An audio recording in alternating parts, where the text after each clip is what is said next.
kung isa ka sa sumasakit na ang likod o buong katawan at hanap mo ay isang full relaxing body massage. Sana all. Tiyak nakikiliwan mo ang tampok na business sa ating negosyo tayo. Panoorin po natin ito.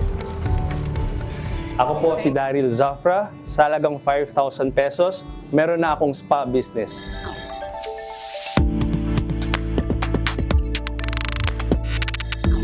Ako po ay isang real estate agent. Since nagkaroon nga ng pandemic, nag-stop kami magbenta to face-to-face, kaya wala na akong source of income that time. Nagsimula po itong negosyo namin during pandemic po, actually September 2020. Since na mahilig kami ng partner ko na magpamassage, pero that time kasi is bawal siya, di ba? So naisip namin na mag-put up ng ganong business.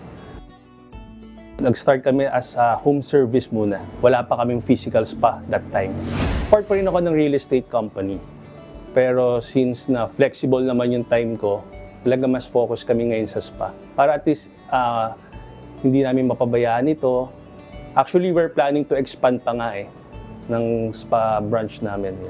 So we have mga body massage, meron din kami mga waxing, and meron din kami mga nail services. In-start namin ito, talagang wala talaga siya sa plan Talagang biglaan ang nangyari.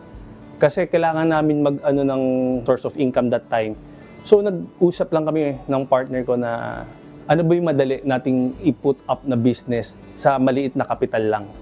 So nagkaroon kami ng idea, start kami as home service, and then ayun, biglang nagtuloy-tuloy na siya. Ang mga challenges na na-experience namin dito, first, syempre sa mga therapist, mga tao namin.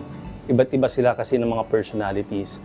So kami, as an owner, kailangan namin din mag-adjust. Pangalawa, yung mga clients na nag-feedback ng hindi maganda. So syempre, as a owner, kailangan namin i-handle yung mga objections nila para ma-improve namin yung services na in-offer namin. Buhay kasi namin before, ang isip ko talagang trabaho lang, maging empleyado lang. Pero nung nag-put up kami ng business, nag-iba yung perspective ko sa buhay na mas masarap na magnegosyo.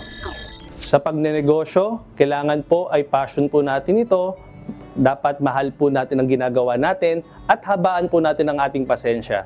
Kaya, tara, negosyo po tayo.